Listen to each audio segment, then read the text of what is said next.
Andhra Pradesh Congress party అధ్యక్షురాలు YS Sharmila ఇప్పుడు Botsa సత్యనారాయణని target చేశారు.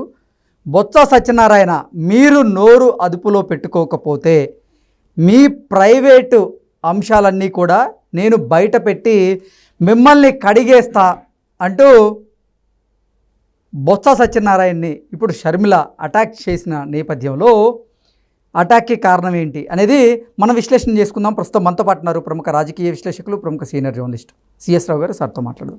Sir, hi sir. Hello. Sharmila Botsa సత్యనారాయణని అటాక్ చేయడం వెనక కారణం ఏంటంటే ఏం చెప్తారు? ఇప్పుడు తాజాగా బయటకు వస్తున్నట్టు అనేక అంశాలు ఉన్నాయి. వీటన్నిటిని కూడా షర్మిల గారు ప్రస్తావిస్తున్నారు. ఇప్పుడున్నటువంటి ప్రభుత్వం ఎందుకు జగన్మోహన్ రెడ్డి మీద చర్యలు తీసుకోవట్లేదు? ఆయన మీద ఏసీబీ ఎంక్వైరీ అయ్యింది. ఏసీబీ ఎంక్వైరీ చేస్తే కాకినాడ పోర్టులో ఏం జరిగింది అనేది మొత్తం బయటకు వస్తుంది. అక్కడ జరిగినటువంటి స్మగ్లింగ్కి మూల కారకుడు ఎవరు అనేది మీరు బయట పెట్టాలి అని చెప్పి ఆవిడ డిమాండ్ చేస్తున్నారు. ఆ డిమాండ్ చేస్తున్నటువంటి క్రమంలో బొత్స సత్యనారాయణ గారు జోక్యం చేసుకున్నారు. షర్మిల కాంగ్రెస్ పార్టీ గురించి మాట్లాడారు. మాట్లాడుతూ ఆవిడ పార్టీని పట్టించుకోవాల్సిన అవసరం లేదు, ఆవిడ ఆస్తులు పంచి లేదు కాబట్టి ఆవిడ ఏదో మాట్లాడుతుంది, పట్టించుకోవాల్సిన అవసరం లేదు అని చెప్పి మాట్లాడారు. గతంలో కూడా వైఎస్ఆర్ కాంగ్రెస్ పార్టీ పెట్టినప్పుడు ఆయన కాంగ్రెస్ పార్టీలో ఉన్నాడు బొత్స సత్యనారాయణ. అసెంబ్లీ వేదికగా విజయమ్మ గారిని గురించి రాజశేఖర రెడ్డి చావుకు కారకులు మీరే కదా అని చెప్పి ప్రశ్నించాడు ఆయన. జగన్మోహన్ రెడ్డే కదా అని చెప్పి ఆయన ప్రశ్నించాడు. అలాంటి బొత్స సత్యనారాయణ తర్వాత వైఎస్ఆర్ కాంగ్రెస్ పార్టీలో చేరి జగనిజాన్ని అందుకున్నాడు. జగనిజాన్ని అందుకొని ఆయన 2 సార్లు క్యాబినెట్లో ఆయన జగన్మోహన్ రెడ్డి గారి 1, జగన్మోహన్ రెడ్డి 2 క్యాబినెట్లో ఉన్నారు. ఆయన ఉండి ఆయనకి విద్యాశాఖని అప్పచెప్పారు. అప్పుడు 2లో అప్పచెప్తే ఆయన విద్యాశాఖకు సంబంధించి మొత్తం ఆయన డిపార్ట్మెంట్లో ఏం జరిగింది అనేది అన్ని లీకులు వచ్చాయి. జనసేన వాళ్ళు అన్నీ బయటికి తీశారు. విద్యాశాఖలో ఎన్ని రకాల అవకతవకలు, బైజూస్లో ఏం జరిగింది, తర్వాత బ్యాగులు కొనుగోలు ఏం జరిగింది, ఇవన్నీ ఫీజు రియంబర్స్మెంట్లు ఏం జరిగింది, ఇవన్నీ బయటికి తీసుకొచ్చారు. విద్యాశాఖను కంప్లీట్గా భ్రష్టు పట్టించేటువంటి స్థాయికి వెళ్ళిపోయింది అనేది విమర్శలు ఆయన మీద. దాని ఫలితమే విద్యార్థులకు సంబంధించిన పాస్ పర్సెంటేజ్ తగ్గింది. మీరు చూస్తే కనుక ఆంధ్రప్రదేశ్ విద్యాశాఖకి వెళ్ళి పాస్ పర్సెంటేజ్ ఇంటర్మీడియట్ కానీ లేదంటే 10th కానీ పాస్ పర్సెంటేజ్ లేదంటే హాజరు శాతం కనుక చూస్తే కనుక బొత్స సత్యనారాయణ గారు విద్యాశాఖ మంత్రిగా ఉన్నప్పుడే మొత్తం తగ్గి ఉంటుంది. తర్వాత కేటాయింపులు కూడా తగ్గినాయి. చంద్రబాబు గారి ప్రభుత్వంతో పోల్చుకుంటే 2014 నుంచి 2019 మధ్యలో కేటాయింపులతో పోల్చుకుంటే విద్యాశాఖకి తక్కువ కేటాయింపులు. దాని మీద ఎక్కువగా ప్రచారం చేస్తున్నారు జగన్మోహన్ రెడ్డి గారు. ఇది నాడు నేడు ప్రోగ్రాం తోటి మేము సమూహాల ప్రక్షాళన చేస్తున్నాము, ఇంగ్లీష్ మీడియం పెడుతుంటే వీళ్ళు జీర్ణించుకోలేకపోతున్నారు, వాళ్ళు పేదలు ఇంగ్లీష్ మీడియం చదువుకోవడం తప్ప, మీ పిల్లలే చదువుకోవాలా, ఇలాంటి డైలాగులన్నీ వేశారు. ఇలా డైలాగులన్నీ వేసి ఆడ ఇంగ్లీష్ మీడియం అన్ని స్కూల్లో ప్రవేశపెట్టి ఆయన ఏం చేశాడు, ఉత్తీర్ణ శాతాన్ని తగ్గించాడు.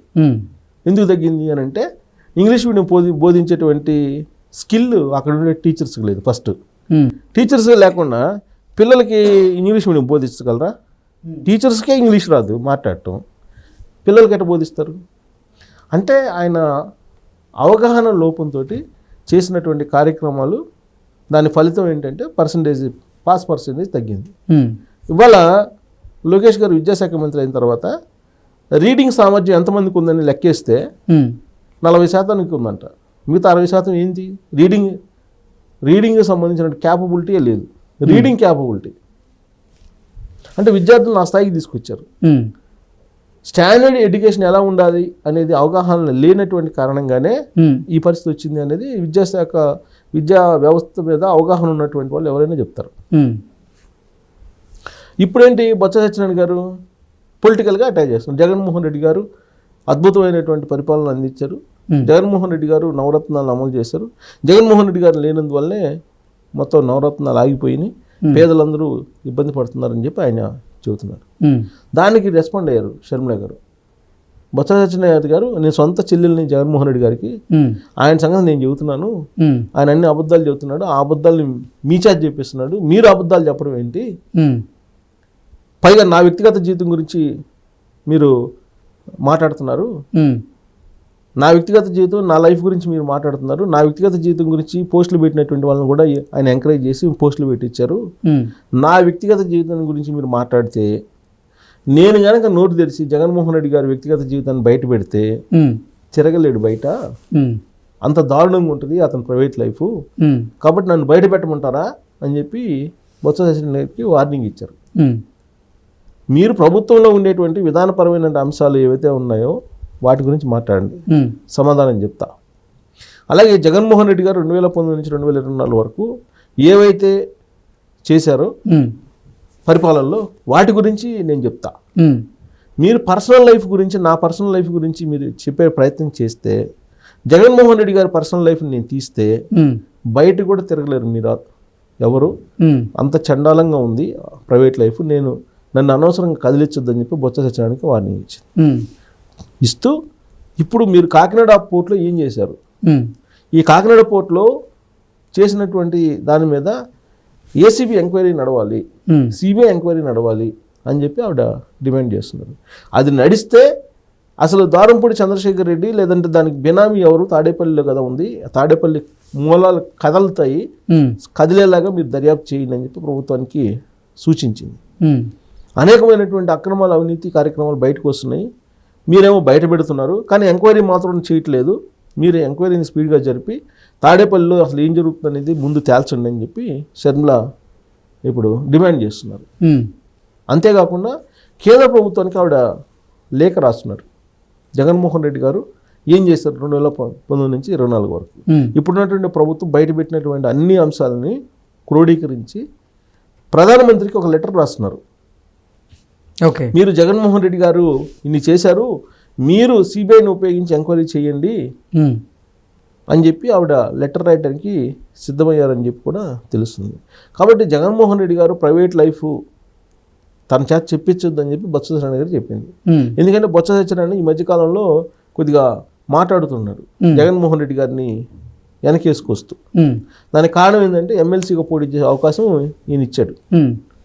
ఎమ్మెల్యే ఓడిపోయాడు. ఓడిపోయిన తర్వాత ఇంటి దగ్గర కూర్చున్నటువంటి ఆయన్ని ఎమ్మెల్సీ ఇచ్చి మళ్ళీ మండలిలోకి తీసుకొచ్చారు. అక్కడ మండలిలో ఇప్పుడు ప్రతిపక్ష నాయకుడు హోదా కావాలి. కాబట్టి ప్రతిపక్ష నాయకుడు హోదా ఆయనకి కావాలి కాబట్టి ఇలాంటి ప్రయత్నాలు చేస్తూ జగన్మోహన్ రెడ్డి గారిని వెనకేసుకొస్తున్నారు. ఆయన ప్రైవేట్ జీవితం నా గురించి మాట్లాడుతున్నాడు, సో ప్రైవేట్ జీవితం గురించి నా గురించి, నా లైఫ్ గురించి మాట్లాడితే మొత్తం ఇప్పేస్తానని చెప్తుంది. జగన్మోహన్ రెడ్డి గారు మొత్తం వ్యవహారం ఇప్పేస్తాను, ప్రైవేటు లైఫ్ గురించి ఇప్పేశానంటే మీరు ఎవ్వరు వైఎస్ఆర్ కాంగ్రెస్ పార్టీ ఎవ్వరు బయటికి కూడా రారు, ఆ పార్టీ క్లోజ్ అయ్యిద్ది, అంత దారుణంగా ఉంటుంది, మీ ఇష్టం జాగ్రత్త అని చెప్పి సున్నితంగా మందలించింది ఆవిడ. Okay okay sir, thank you.